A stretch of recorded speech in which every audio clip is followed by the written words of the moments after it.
नमस्कार विद्यार्थी मित्रांनो, स्वागत आहे आपलं पुन्हा एकदा महाराष्ट्राच्या पहिल्या मराठी नर्सिंगच्या युट्यूब चॅनलवरती. तर विद्यार्थी मित्रांनो, आता 2025 मध्ये महाराष्ट्राचं CHO च्या व्हॅकन्सी निघालेल्या आहेत. या संबंधीची नोटिफिकेशन NHMच्या वेबसाईटला अपलोड करण्यात आलेली आहे. तर सगळ्यात आधी प्रश्न निर्माण होतो की CHOच्या व्हॅकन्सी तर निघाल्या आहेत, पण CHOची तयारी कशी करायची, कुठले कुठले बुक्स रेफर करायचे. तर त्यासाठी आजचा हा व्हिडिओ खूप महत्त्वाचा असणार आहे, कारण की जो सिलेबस आहे, तो सिलेबस आपल्याला NHMने दिलेला आहे. नॅशनल हेल्थ मिशन वाल्यांनी सिलेबस आपल्याला ऑलरेडी जाहिरातीमध्ये दिलेला आहे. तर त्याच सिलेबसच्या हिशोबानं आपल्याला काय करायचं आहे, स्टडी प्लॅन प्रिपेअर करायचा आहे. तर स्टडी प्लॅन प्रिपेअर करण्यासाठी सगळ्यात आधी तुम्हाला सिलेबस इन डिटेल माहिती असणं आवश्यक आहे. तर आजच्या व्हिडिओमध्ये तुमचा अभ्यास सुरू होण्याआधी तुमच्याकडे सिलेबस कोणकोणता अवेलेबल असणं इम्पॉर्टंट आहे. त्याच गोष्टी, तेच टॉपिक आपण आजच्या व्हिडिओमध्ये पाहणार आहोत. तर ही जी प्रिंट आहे, स्क्रीनवर दिसणारी जी PDF आहे, मी ती तुम्हाला आपल्या टेलिग्राम चॅनलवरती देऊन देईल. त्यासाठी तुम्हाला डिस्क्रिप्शन मध्ये लिंक टेलिग्राम चॅनलची ही भेटून जाईल. त्या ठिकाणी तुम्ही जाऊन टेलिग्राम चॅनल जॉईन करून तुम्हाला ही सिलेबस कॉपी त्या ठिकाणी बघायला मिळेल. तर ही जी सिलेबस कॉपी आहे, हे जे सिलेबस दिलेलं आहे NHMने, तर ह्या सिलेबसनुसार कुठकुठले टॉपिक आपल्याला अभ्यासायचे आहेत त्याविषयीची माहिती तुम्हाला आजच्या व्हिडिओमध्ये मी देणार आहे. या ठिकाणी तुम्हाला जर बघायला गेलो, एकूण किती सेक्शन दिलेले आहेत, तर एकूण 1, 2, 3 एकूण किती सेक्शन आहेत तुमचे 3. तर ह्या तिघही सेक्शन मध्ये तुम्हाला कुठल्या टॉपिकमध्ये कुठला स्टडी करायचा आहे हे इन ब्रीफ किंवा कुठल्या सिलेबस मध्ये कुठकुठले टॉपिक्स येतात आणि ते तुम्हाला अभ्यासायचे आहेत, तर हे तुम्हाला इन डिटेल इन ब्रीफ तुम्हाला आज मी सांगणार आहे. तर सगळ्यात आधी आपण सुरुवात करूया सेक्शन 1 जे आहे ते सेक्शन 1 पासून आपण सुरुवात करू, ज्यामध्ये काय आहे आपल्याला सेक्शन 1 मध्ये दिलेलं. तर कॉम्प्रिहेन्सिव्ह हेल्थ टॉपिक्स जर बघायला गेलो, तर हे जे सिलेबस आहे ते फक्त नर्सिंग वाल्यांसाठी नसून BUMS, BAMS या सर्व जे कोर्सेस आहे, हे जे डिग्री आहेत, त्या कोर्सेस वाल्यांसाठी पण काय आहे, सेम आहे, सारखंच आहे. सर्वांना याच सिलेबसनुसार स्टडी प्लॅन प्रिपेअर करायचा आहे आणि या सिलेबसनुसार काय करायचं आहे, अभ्यास करायचा आहे. तर सगळ्यात आधी आपण सेक्शन 1 पासून सुरुवात करूया. तर सेक्शन 1 मध्ये काय आहे तुमचं, तर कॉम्प्रिहेन्सिव्ह हेल्थ टॉपिक्स. सेक्शन 1 मध्ये काय आहे तुमचं, कॉम्प्रिहेन्सिव्ह हेल्थ टॉपिक्स या ठिकाणी तुम्हाला दिलेले आहेत. तर ज्यामध्ये सगळ्यात आधी तुम्हाला 15 मेजर, म्हणजे यामध्ये तुम्हाला काय दिलेलं आहे, तर 15 मेजर जे सब्जेक्ट्स आहेत किंवा सब टॉपिक्स आहेत ते दिलेले आहेत. तर कुठले 15 जे टॉपिक्स आहेत किंवा सब टॉपिक्स आहेत, तर ते आपण आता इन ब्रीफ बघून घेऊया. ते आपण आता कसं बघू, इन ब्रीफ बघून घेऊ. तर सगळ्यात आधी सुरुवात करतो मी. तर सगळ्यात आधी त्यांनी काय विचारलेलं आहे, basic concept of public health. सगळ्यात आधी काय विचारलेलं आहे त्यांनी, basic concept of public health. तर या basic concept of public health मध्ये तुम्हाला हेल्थ इंडिकेटर्सला मराठीमध्ये आरोग्याचे निर्देशक असं म्हटलं जात असतं. डिटर्मिनंट्स आणि लेवल्स ऑफ प्रिव्हेन्शन, यामध्ये तुम्हाला हे जे आहे, तर हे तुम्हाला कुठे बघायला मिळेल, तर हे तुम्हाला कम्युनिटीमध्ये बघायला मिळेल. हे कुठल्या सब्जेक्टमध्ये बघायला मिळेल, तर तुम्हाला हे कम्युनिटी हेल्थमध्ये बघायला मिळेल. नंतर दुसरं काय विचारलं गेलेलं आहे, health care delivery system in India, म्हणजेच भारतामध्ये कुठकुठल्या हेल्थ केअर डिलिव्हरी सिस्टीम उपलब्ध आहेत त्याविषयीची माहिती. हे देखील तुम्हाला कम्युनिटीमध्येच बघायला मिळणार आहे. नंतर CHO, आशा, ANM आणि त्याच्यासोबत अजून एक ऍड करून घ्या तुम्ही. ते काय असणार आहे तुमचं, तर AWWS म्हणजेच कोण, अंगणवाडी वर्कर.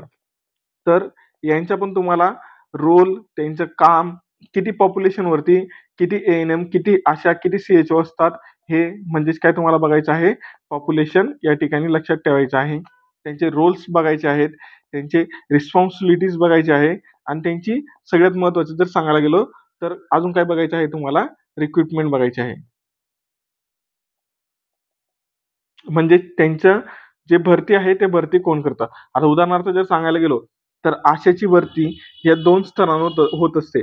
एक असतं अर्बन आणि एक असतं रुरल. तर अर्बन वरती वेगळी हेल्थ कमिटी असते, जी आशाची रिक्रुटमेंट करते आणि रुरलला कोण करत असतं तर ग्रामपंचायत करत असतं. रुरलला कोण करतं? ग्रामपंचायत करतं. तर ह्या गोष्टी तुम्हाला बघायच्या आहेत. नंतर हेल्थ प्रोग्राम्स पण तुम्हाला अभ्यासायचे आहेत. कुठकुठले हेल्थ प्रोग्राम तुम्हाला बघायचे आहेत तर RMNCH प्लस ॲडोलसन्ट म्हणजेच काय रिप्रोडक्टिव्ह, नंतर maternal, N for neonatal, C for child आणि H+A म्हणजेच ॲडोलसंट हेल्थ. हे जे प्रोग्राम्स आहेत हे तुम्हाला कुठे बघायला मिळतील तर जी NHM ची साईट आहे ऑफिशियल साईट, त्या ऑफिशियल साईटवरती तुम्हाला हे सर्व प्रोग्राम्स बघायला मिळतील. जर तुम्हाला इन ब्रीफ अभ्यास करायचा असेल तर हे तुम्हाला कुठल्याही पुस्तकामध्ये इन ब्रीफ मिळणार नाही. तुम्हाला वेगवेगळ्या ठिकाणी सगळं जे सिलेबस आहे ते गॅदर करून एक नोट्स बनवून सर्व सिलेबस एकत्र करून गॅदर करणं म्हणजे काय करणं एकत्र करून तुम्हाला नोट्स बनवायचे आहे आणि त्याच्यानंतर तुम्हाला अभ्यासाला सुरुवात करायची आहे. सगळ्यात आधी तुम्हाला थिअरी गॅदर करायची आहे. मग नंतर थिअरी गॅदर केल्यानंतर थिअरी रीड केल्यानंतर तुम्हाला त्याचे MCQs शोधायचे आहेत. ठीक आहे. तर सिलेबस टोटली चेंज झालेला आहे. त्यामुळे फक्त एका बुकमध्ये तुम्हाला हे सिलेबस मिळेल असं नाही. त्याच्यामुळे तुम्हाला वेगवेगळे बुक्स हे तुम्हाला रेफर करावे लागतील. पुढे गेल्यानंतर आपल्याला सेकंड जो आपला टॉपिक आहे तो म्हणजे बेसिक ऑफ ह्युमन बॉडी. तर तुम्हाला या ठिकाणी जे आपलं अॅनाटॉमी आणि फिजिओलॉजी आहे तर हे विचारलं जाईल. तर अॅनाटॉमी आणि फिजिओलॉजी मध्ये कुठकुठले सिस्टीम आहेत तर मी सांगेल तुम्हाला मेजर सिस्टीम कोणकोणत्या आहेत. तर मेजर सिस्टीम आहेत आपल्या कार्डिओव्हॅस्क्युलर रेस्पिरेटरी अँड डायजेस्टिव्ह सिस्टीम. आणि टोटल जर तुम्हाला अभ्यासायचं असेल तर टोटल तुम्हाला 12च्या 12 सिस्टीम टोटल 12 सिस्टीम आहेत. तर टोटल 12 सिस्टीमचा तुम्हाला या ठिकाणी अॅनाटॉमी अँड फिजिओलॉजी मध्ये अभ्यास करावा लागेल. बेसिक प्रश्न विचारले जातात जसं लॅरिंगची साईज किती आहे, लेंथ किती आहे, बरोबर. नंतर मेल फिमेल मध्ये हार्टचं वेट डिफरन्स असतं, कितीचं डिफरन्स असतं, असे तुम्हाला कॉमन प्रश्न विचारले जातील. त्यानंतर व्हायटल साईन आणि होमिओस्टॅसिस हे तुम्हाला विचारलं जाईल अॅनाटॉमी अँड फिजिओलॉजी मध्ये. पुढे विचारलं जातं ते म्हणजे चाइल्ड हेल्थ. सगळ्यात मोस्ट इम्पॉर्टंट या ठिकाणी तुम्हाला करायचं आहे चाइल्ड हेल्थ मध्ये ते म्हणजे इम्युनायझेशन शेड्यूल. सगळ्यात जास्त इम्पॉर्टंट इम्युनायझेशन शेड्यूल आहे, बरोबर. सगळ्यात जास्त काय आहे इम्युनायझेशन शेड्यूल इम्पॉर्टंट आहे. त्याच्यामुळे तुम्हाला इम्युनायझेशन शेड्यूलला इन ब्रीफ अभ्यास करायचा आहे. मोस्ट इम्पॉर्टंट या ठिकाणी तुम्हाला मार्क करून ठेवायचं आहे इम्युनायझेशन शेड्यूलला. मोस्ट इम्पॉर्टंट म्हणून तुम्हाला इम्युनायझेशन शेड्यूलला मार्क करून ठेवायचं आहे. इम्युनायझेशन शेड्यूल तुम्हाला कुठे मिळेल तर इम्युनायझेशन शेड्यूल देखील NHMच्या ऑफिशियल साईडला फॉर मदर अँड चिल्ड्रन, आई आणि बाळासाठी दोघींसाठी जे इम्युनायझेशन शेड्यूल आहे ते NHMच्या साईडला तुम्हाला बघायला मिळेल. नंतर काय आहे तर ग्रोथ मॉनिटरिंग. या ठिकाणी ग्रोथ मॉनिटरिंग मध्ये तुम्हाला काय कसला स्टडी करायचा आहे तर ग्रोथ अँड डेव्हलपमेंटचा स्टडी करायचा आहे. ग्रोथ मॉनिटरिंग मध्ये कसला स्टडी करायचा आहे ग्रोथ अँड डेव्हलपमेंट. नंतर कॉमन चाइल्डहुड इलनेस म्हणजे लहानपणामध्ये होणारे आजार. नंतर IMNCI गाईडलाईन हे देखील तुम्हाला या ठिकाणी चाइल्ड हेल्थ मध्ये बघायचे आहेत. ॲडोलसंट हेल्थ चौथा जो आहे पॉईंट आपला तो आहे ॲडोलसंट हेल्थ, ज्यामध्ये तुम्हाला RKSK प्रोग्राम बघायचा आहे, बरोबर. ॲडोलसंट हेल्थ मध्ये तुम्हाला RKSK प्रोग्राम बघायचा आहे. त्यानंतर तुम्हाला ॲडोलसंट हेल्थ मध्ये अजून काय टॉपिक बघायचा आहे तर मेन्स्ट्रुअल हायजीन. ॲडोलसंट हेल्थ मध्येच तुम्हाला ह्या गोष्टी बघायच्या आहे. आणि मेंटल हेल्थ अवेअरनेस याच्यासोबत तुम्ही काय करून घ्यायचं, कसला स्टडी करणार तुम्ही याच्यासोबत मेंटल हेल्थ प्रोग्राम याचा पण तुम्हाला या ठिकाणी काय करायचं आहे अभ्यास करायचा आहे. तर एकूण ॲडोलसंट हेल्थ जर आपण बघायला गेलो तर ॲडोलसंट हेल्थ मध्ये तुम्हाला कसला अभ्यास करायचा आहे तर RKSK प्रोग्राम कसला अभ्यास करायचा आहे. सगळ्यात आधी RKSK प्रोग्राम, नंतर कसला अभ्यास करायचा आहे तर आरकेएसके प्रोग्रामचं फुल फॉर्म मी बोलायचं विसरलो तुम्हाला. आरकेएसके प्रोग्रामचं फुल फॉर्म काय आहे, तर राष्ट्रीय किशोर स्वास्थ्य कार्यक्रम. आरकेएसके प्रोग्राम हा राष्ट्रीय किशोर स्वास्थ्य कार्यक्रम आहे, जो की किशोरवयीन मुलं जे आहेत, किशोरवयीन मुलं जे आहेत त्यांच्यासाठी घेतला जात असतो. तर कुठल्या वयासाठी, तर 10 ते 19 वर्ष वयोगटातील मुलांसाठी हा कार्यक्रम घेतला जात असतो. या कार्यक्रमाचा तुम्हाला अभ्यास करायचा आहे. मेन्स्ट्रुअल हायजीन लोकांना कशी शिकवणार, मेन्स्ट्रुअल हायजीन कसं ठेवायचं, तर या संबंधीचा देखील अभ्यास करायचा आहे. मेंटल हेल्थ अवेअरनेस मध्ये तुम्हाला मेंटल सगळे प्रोग्राम करायचे आहेत. पुढे मॅटर्नल हेल्थ मध्ये तुम्हाला काय करायचं आहे, तर मॅटर्नल हेल्थ मध्ये तुम्हाला अँटीनॅटल, इंटरनॅटल आणि पोस्टनॅटल केअर, अँटीनॅटल, इंटरनॅटल, पोस्टनॅटल केअर बघायचं आहे. नंतर जे डेंजर साईन्स आहेत प्रेग्नन्सीचे ते देखील तुम्हाला या ठिकाणी बघायचे आहे. त्याच्यानंतर जननी सुरक्षा योजना जी आहे त्याच्या पण तुम्हाला मॅटर्नल हेल्थ मध्ये करायचं आहे. अजून जर सांगायला गेलो काय काय करणार तुम्ही यामध्ये, तर maternal and child health related program तुम्हाला या ठिकाणी बघायचे आहेत किंवा तुम्हाला अभ्यासायचे आहेत. पुढे फॅमिली प्लॅनिंग. सगळ्यात जास्त मी जर सांगायला गेलो तर तुम्हाला 2 ते 3 MCQ, 3 प्रश्न हे तुम्हाला फॅमिली प्लॅनिंग मध्ये 1001% बघायलाच मिळतील. ठीक आहे. त्यामुळे फॅमिली प्लॅनिंग इन ब्रीफ करायचं, इन्क्लुडिंग न्यू. आता उदाहरणार्थ जर सांगायला गेलो कॉन्ट्रासेप्टिव्ह मेथड्स इत्यादी जर सांगायला गेलो फॅमिली प्लॅनिंग मेथड मध्ये, तर आत्ताच जस्ट इन्क्लुडिंग न्यू का केलेला आहे, तर आता जस्ट एक मेथड इंट्रोड्यूस झालेली आहे किंवा एक मेथड फॅमिली प्लॅनिंग मध्ये एनकरेज करण्यात आलेली आहे, मेन्शन करण्यात आलेली आहे, एनकम्पासेस करण्यात आलेली आहे, मेन्शन करण्यात आलेली आहे. ती कुठली मेथड आहे, तर ती मेथडचं नाव आहे अंतरा. ही आता newly added family planning method आहेत. Newly added family planning method आहे. तर ह्या ज्या newly added family planning method आहे, उदाहरणार्थ मी तुम्हाला कशाचं उदाहरण दिलं, अंतराचं उदाहरण दिलं, तर ह्याच फॅमिली प्लॅनिंग मेथड्स तुम्हाला अशा ज्या नवीन आलेल्या आहेत त्या पण तुम्हाला अभ्यासायच्या आहेत. नंतर तुम्हाला काउन्सिलिंगची टेक्निक्स बघायची आहे, कशी असते. त्यानंतर तुम्ही काय बघणार, काउन्सिलिंगच्या टेक्निक नंतर मिथ्स वर्सेस फॅक्ट्स म्हणजेच सत्य आणि अफवा कुठल्या असतात त्या पण तुम्हाला याच्यामधल्या फॅमिली प्लॅनिंग मधल्या मिथ्स, फॅमिली प्लॅनिंगच्या मिथ्स आणि फॅक्ट्स तुम्हाला अभ्यासायचे आहेत. कम्युनिकेबल डिसीज त्यानंतर आपल्याला बघायचं आहे 7 नंबरचा टॉपिक, तो आहे कम्युनिकेबल डिसीज. कम्युनिकेबल डिसीज मध्ये तुम्हाला TB, malaria, dengue, HIV, AIDS हे यांसारखे इत्यादी, या ठिकाणी एवढेच नाही तर अजून खूप सारे आजार आहेत कम्युनिकेबल डिसीज, ते पण तुम्हाला बघायचे आहेत. आणि काय बघणार त्याचं प्रिव्हेन्शन, सिम्पटम आणि ट्रीटमेंट तुम्हाला बघायची आहे. नंतर नॅशनल प्रोग्राम्स,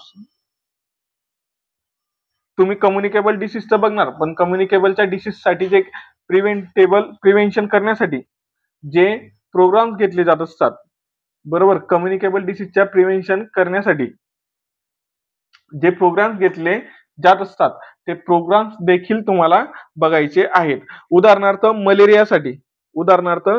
मलेरियासारख्या प्रोग्राम, मलेरियाच्या कंट्रोलसाठी कुठला प्रोग्राम घेतला जात असतो, तर नॅशनल मलेरिया इरॅडिकेशन प्रोग्राम.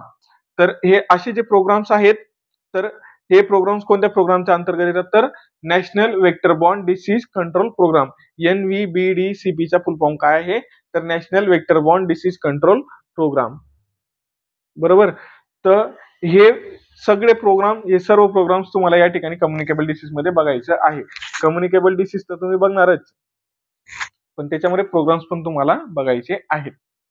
टीबीच्या कंट्रोलसाठी कुठला प्रोग्राम घेतला जातो, डेंग्यूच्या कंट्रोलसाठी कुठला प्रोग्राम घेतला जातो, HIV एड्सच्या कंट्रोलसाठी कुठला प्रोग्राम घेतला जातो, या सगळे प्रोग्राम्स तुम्हाला या ठिकाणी अभ्यासायचे आहेत. पुढे नॉन कम्युनिकेबल डिसीजेस मध्ये तुम्हाला उदाहरणार्थ hypertension, diabetes, hypertension, diabetes, cancer यांसारखे जे नॉन कम्युनिकेबल डिसीज आहेत त्यांचा अभ्यास करायचा आहे. इन ब्रीफ तुम्हाला अभ्यास करायचा आहे यांचे प्रिव्हेन्शन. याच्यामध्ये तुम्हाला काय काय बघायचं आहे, तर 3 स्टेप तुम्हाला स्टडी करायचे आहे. सॉरी 4 स्टेप आहेत जर असं ऍक्च्युली बघायला जर गेलं तर पहिला काय येतो त्याचं प्रिव्हेन्शन, नंतर काय येतं त्याचं सिम्पटम, त्या आजाराचं सिम्पटम ते तुम्हाला माहिती असायला पाहिजे. त्याच्यानंतर त्या आजाराचं काय बघणार तुम्ही, ट्रीटमेंट. त्या आजाराचं काय बघणार, ट्रीटमेंट. आणि त्या आजाराला कंट्रोल करण्यासाठी नेशनने किंवा गव्हर्नमेंटने कुठला प्रोग्राम सुरू केलेला आहे ते तुम्हाला बघायचं आहे. सेम हाच पॅटर्न तुम्हाला कम्युनिकेबल आणि नॉन कम्युनिकेबल डिसीज साठी फॉलो करायचा आहे. नंतर पुढे न्यूट्रिशन मध्ये तुम्हाला बॅलन्स डाएट, माल न्यूट्रिशन किंवा कुठल्या विटॅमिन्समुळे कुठले डिसीजेस होतात हे मोस्टली बघायला मिळेल, किंवा हा विटॅमिन डिफिशियन्सी बॉडीमध्ये झालेला आहे तर ह्या विटॅमिनच्या डिफिशियन्सीमध्ये बॉडीला कोणता आजार होऊ शकतो असे एमसीक्यूज तुम्हाला न्यूट्रिशन मध्ये विचारले जातील. त्याच्यानंतर सगळ्यात जास्त इम्पॉर्टंट म्हणजे mid day meal program. Mostly जो विचारला जाणारा प्रश्न आहे न्यूट्रिशन मध्ये तो मिड डे मील प्रोग्राम आहे. आणि त्यानंतर काय विचारला जातो तर ICDS विचारला जातो. ICDS चा फुल फॉर्म काय आहे विद्यार्थी मित्रांनो, इंटिग्रेटेड चाइल्ड डेव्हलपमेंट स्कीम. काय आहे, इंटिग्रेटेड चाइल्ड डेव्हलपमेंट स्कीम हे विचारले जात असतात. आणि मिड डे मील प्रोग्राम काय आहे, मध्यान्ह आहार भोजन योजना. मिड डे मील प्रोग्राम, मध्यान्ह आहार भोजन प्रोग्राम. नंतर मायक्रोन्यूट्रिएंट डिफिशियन्सी, त्याच्यामुळे होणारे डिसीजेस हे देखील तुम्हाला न्यूट्रिशन मध्ये करायचे आहे. त्याच्यावर देखील प्रश्न मोस्टली विचारले जातील. पुढे मेंटल हेल्थ मध्ये तुम्हाला कॉमन डिसऑर्डर जसे की डिप्रेशन आहे, अँझायटी आहे, इत्यादी मेंटल रिलेटेड डिसऑर्डर तुम्हाला बघायचे आहे. कम्युनिटी बेस्ड केअर, की कम्युनिटीमध्ये मेंटल हेल्थ अवेअर कसं राहील, मेंटल हेल्थ बद्दल अवेअरनेस कसं स्प्रेड होईल, बरोबर. मेंटल हेल्थ बद्दल लोकांना आपल्याला अवेअर कसं करता येईल आणि कम्युनिटीमध्ये मेंटल हेल्थ बद्दल कशी केअर प्रोव्हाइड करता येईल याचा देखील अभ्यास तुम्हाला करायचा आहे. त्याच्यानंतर टेलिमेंटल हेल्थ सर्व्हिसेस जे लॉन्च झालेले आहेत गव्हर्नमेंटकडे त्याचा देखील तुम्हाला अभ्यास करायचा आहे. स्किल बेस्ड क्वेश्चन मध्ये जर बघायला गेलो तर प्रोसिजर्स तुम्हाला विचारले जातील. उदाहरणार्थ BP measuring, injectable technique, dressing of wound, सीपीआरचं बेसिक्स, सीपीआर बद्दल विचारलं जाईल. नंतर कम्युनिकेशनचे स्किल्स टेक्निक्स विचारले जातील, किंवा बॅरियर कोणकोणते आहेत कम्युनिकेशनचे ते देखील विचारलं जाऊ शकतं. आणि तुमचं कम्युनिकेशन आणि तुमच्या कम्युनिकेशनमुळे कम्युनिटीला तुम्ही काय बेनिफिट देऊ शकतात असा देखील प्रश्न विचारला जाऊ शकतो. ठीक आहे. नंतर रेफरल लिंकेज, ज्याच्यामध्ये कुठल्या पेशंटला when and where to refer, म्हणजे कुठल्या पेशंटला कुठं आणि कधी रेफर करायचं याचा देखील तुम्हाला अभ्यास करायचा आहे. 108, 102 अँब्युलन्स सर्व्हिसेस कोणासाठी अवेलेबल आहे, कुठं कुठं अवेलेबल आहे त्याचा स्टडी करायचा आहे. नंतर हेल्थ फॅसिलिटीज हायरार्की आहे ती देखील तुम्हाला अभ्यासायची आहे. तर अशा पद्धतीचा अभ्यास तुम्हाला रेफरल लिंकेज मध्ये, इन शॉर्ट जर सांगायला गेलो तर तुम्हाला all over referral system study करायची आहे. ऑल ओव्हर रेफरल सिस्टीमचा अभ्यास तुम्हाला करायचा आहे. हे कुठे मिळणार सर, तर हे कुठे मिळणार तुम्हाला विद्यार्थी मित्रांनो, FON मध्ये पण भेटेल तुम्हाला आणि कुठे मिळेल तुम्हाला कम्युनिटीमध्ये. मोस्टली जास्त कुठे बघायला मिळतं रेफरल सिस्टीम कम्युनिटीमध्येच बघायला मिळते. कम्युनिटी हेल्थमध्ये हे प्रश्न विचारले जात असतात. नंतर तुम्हाला एल्डरली अँड पॅलिएटिव्ह केअर विचारले जाते. एल्डरली अँड पॅलिएटिव्ह केअर, ज्याच्यामध्ये काय काय विचारलं जाईल तुम्हाला elderly and palliative care. Elderly म्हणजे कोण, तर जे एल्डरली म्हणजे कोण, कमेंट करून सांगा विद्यार्थी मित्रांनो पटापट. एल्डरली कोणाला म्हणतात, कमेंट करून सांगा, लवकर कमेंट करा पटापट. हा, तर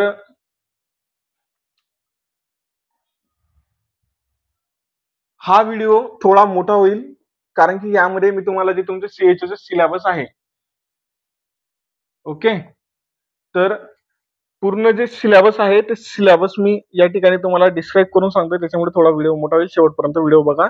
एकदा की तुम्ही सिलेबस तुम्हाला समजला तर तुम्ही अभ्यासाला मोकळे होणार. तुम्ही त्या पद्धतीनं अभ्यास करणार, त्या पद्धतीनं नोट्स काढणार, त्या पद्धतीचेच MCQ सॉल्व्ह करणार. कारण की सिलेबसच्या बाहेरचं स्टडी करून नॉर सेट लेवलचे MCQ सॉल्व्ह करून तुम्हाला त्याचं काही सिद्ध होईल का? तर उत्तर आहे काही सिद्ध होणार नाही. ठीक आहे. तर प्रश्न काय विचारला तुम्ही तुम्हाला, सॉरी प्रश्न काय विचारला तुम्हाला, हा एल्डरली कोणाला म्हणतात, तर जे ओल्डर ऍडल्ट आहेत किंवा एज्ड पर्सन आहेत, ज्यांना आपण वृद्ध आणि वयस्कर व्यक्ती म्हणत असतो, तर त्यांना कुठल्या पद्धतीची काळजी तुम्ही देणार आहेत त्याबद्दलचा अभ्यास तुम्हाला करायचा आहे. नंतर पुढे काय त्याच्यामध्ये अजून तुम्हाला कसला स्टडी करायचा आहे, पॅलिएटिव्ह केअरचा अभ्यास करायचा आहे. त्याच्यामध्ये तुम्हाला पॅलिएटिव्ह केअरचा पण अभ्यास करायचा आहे. ठीक आहे. आता आपण एल्डरली आणि पॅलिएटिव्ह केअर मध्ये काय काय बघणार आहोत, कोणकोणते पॉईंट तुम्हाला अभ्यास करायचे आहे. तर सगळ्यात पहिले येतं NPHC म्हणजे national programme for health care of elderly. काय आहे NPHC चा full form? National programme for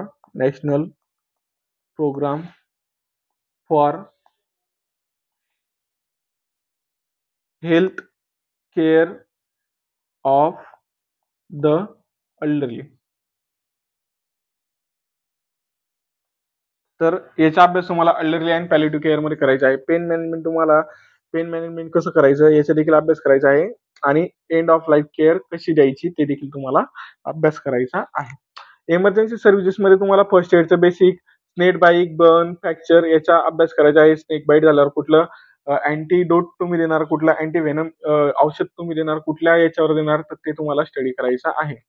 बर्नचे types, बर्नची care तुम्ही कशी देणार, बरोबर, फ्रॅक्चरचे टाइप्स आणि त्याची इन शॉर्ट ट्रीटमेंट केअर कशी घेणार तुम्ही. नंतर इमर्जन्सी ट्रायल्स तुम्हाला बघायचं आहे. ओरल आणि ENT मध्ये तुम्हाला कॉमन डेंटल इश्यू बघायचे आहे. इयर इन्फेक्शन, हिअरिंग लॉस किंवा इयर रिलेटेड डिसऑर्डर तुम्हाला स्टडी करायचे आहे. इयर रिलेटेड डिसऑर्डर यांच्या तुम्हाला काय करायचं आहे, याच्यामध्ये स्टडी करायचं आहे. आय केअर मध्ये तुम्हाला जे आयचे डिसीज आहेत त्यांचा अभ्यास करायचा आहे आणि अजून कसला अभ्यास करायचा आहे, ओरल डिसीजेसचा अभ्यास करायचा आहे. जनरल नॉलेज मध्ये तुम्हाला करंट अफेअर स्टडी करावा लागेल. 20 मार्कासाठी जनरल नॉलेज विचारलं जाईल, त्याच्यामुळे सोडता येणार का? उत्तर आहे नाही, सोडता येणार नाही. जनरल नॉलेजचं बघावं लागेल. साधे साधे सिली क्वेश्चन येतील. उदाहरणार्थ जर सांगायला गेलो तर एक MCQज मी क्रिएट करून सांगतो तुम्हाला. हू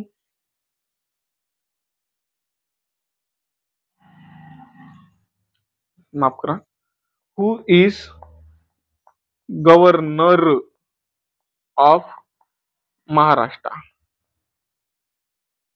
महाराष्ट्राचा गव्हर्नमेंट कोण आहे? असे सोपे सोपे जीकेचे तुम्हाला एक प्रश्न विचारले जातील. खूप MPSC चे लेवलचे प्रश्न विचारले जातील का? तर उत्तर आहे नाही. एवढे पण MPSC UPSC च्या लेवलचे प्रश्न विचारले जाणार नाहीत. तर जसं की आता एक MCQ मी तुम्हाला क्रिएट करून दाखवला की who is governor of Maharashtra. 4 नाव येतील, त्याच्यापैकी एक नाव सिलेक्ट करायचं राहील. तर कोण आहे सध्याचे गव्हर्नर? उत्तर आहे आचार्य देवव्रत. ठीक आहे.